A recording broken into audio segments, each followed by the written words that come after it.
Get ready for breaking golf news. Cameron Smith just dropped a defiant statement about his retirement plans amidst the massive financial uncertainty rocking LIV Golf. We dive deep into what the 2022 Open champion is saying about his future, his loyalty to the league, and the massive stakes involved with his equity in Ripper GC. This is a story you need to hear right now. Stop using your finger for notes, sketches, and edits. This Jam Jake stylus pen gives your iPad a smoother, more precise writing feel with palm rejection so your hand can rest naturally on the screen.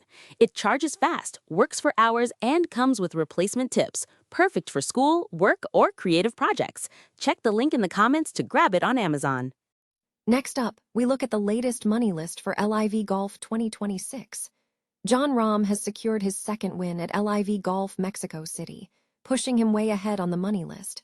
But the race to the top is heating up as Bryson DeChambeau closes the gap. We break down exactly how much each player has won and who is fighting for the top spot. We also have to talk about the shifting loyalties within the league. LIV Golf players are openly expressing their support despite the funding worries, with Bryson DeChambeau suggesting he might focus on his YouTube career if things don't work out. Thomas Pieters and Thomas Detry are reaffirming their commitment to the tour, showing a strong sense of unity amid the financial turbulence. Finally, the hard truth about the future of LIV Golf. Reports are mounting that the cash cornucopia supplied by the Public Investment Fund is shutting off after 2026, signaling the end of men's professional golf as we know it. We examine why LIV never had a viable business model and what this massive shift means for stars like Phil Mickelson and the overall landscape of professional golf. Don't miss this analysis. Stay tuned. Cameron Smith has issued a defiant statement regarding his retirement plans amidst the financial uncertainty facing the LIV Golf League. With his earnings approaching $50 million over 4 years with the league, the future of his lucrative contracts is now in question. However, Smith has firmly rejected the idea of stepping away, stating, "I'm 32, so I've got a while yet." Smith expressed confidence in the league's future, specifically highlighting the success of LIV Golf Adelaide, which set a new attendance record for the event in Australia in 2026. He affirmed that the flagship event would return, assuring fans, "I think it's going to be another great event." Furthermore, Smith remains deeply invested in the league, holding a 25% equity stake in the All-Australian Ripper GC franchise. Directors have suggested team values could reach $1 billion, potentially securing Smith a $250 million payout from his stake alone. Smith defended his decision to join LIV in 2022, calling it the best decision of my life, emphasizing the personal benefits, such as increased time spent in Australia and improved well-being. While his recent tournament wins have slowed, Smith remains focused on competitive golf, stating, "I want to win tournaments, I want to win majors," indicating renewed confidence on the course. He is currently preparing for the PGA Championship in May. Smith is not alone in facing these pressures. Fellow player Thomas Pieters shared a more candid view of the league's climate, describing the funding news as very grim. Pieters admitted that the uncertainty made him consider retirement, stating, I'm ready to retire on Monday if they pull the plug that quick." Pieters clarified that returning to the PGA Tour is not a fallback option for him, as he has found greater satisfaction elsewhere. Despite the financial turbulence, the players appeared generally confident in LIV Golf's trajectory moving forward, with Smith's performance in 2025 showing a breakthrough, including qualifying for the LIV zone for the first time. The outlook for LIV Golf beyond 2026 remains contingent on the league's financial stability. Jon Rahm solidified his dominance at the LIV Golf Mexico City event, securing his second victory of the season and boosting his money list total to over $15 million. This win has established a significant lead, placing him far ahead of the competition in what is shaping up to be a tight race for the season's top earner. The gap to the second-place finisher, Bryson DeChambeau, is now nearly $6 million. DeChambeau, who also holds 2 wins in the 2026 season, faced setbacks, including a withdrawal from the Mexico City event due to a wrist injury, which has hampered his ability to close the gap. Thomas Detry trailed in third place with just over $5 million in earnings, supported by 4 top 10 finishes throughout his LIV Golf career. The next tier of players includes Elvis Smiley, the winner of the Riyadh event, with $5,011,917, and Anthony Kim, the Adelaide champion, who earned $4,784,250. The top 10 money list standings feature Jon Rahm in first place with $15,550,000, followed by Bryson DeChambeau with $9,535,000. Further down the list, players like David Puig, Thomas Pieters, Richard T. Lee, Peter Uihlein, and Josel Ballister round out the top 10 positions. The list continues with notable names such as Adrian Meronk at 43rd with $909,500 and two-time Masters champion Bubba Watson at 46th with $787,375. The overall list reflects a competitive field across the 6 events played so far, with substantial prize money distributed among the top competitors.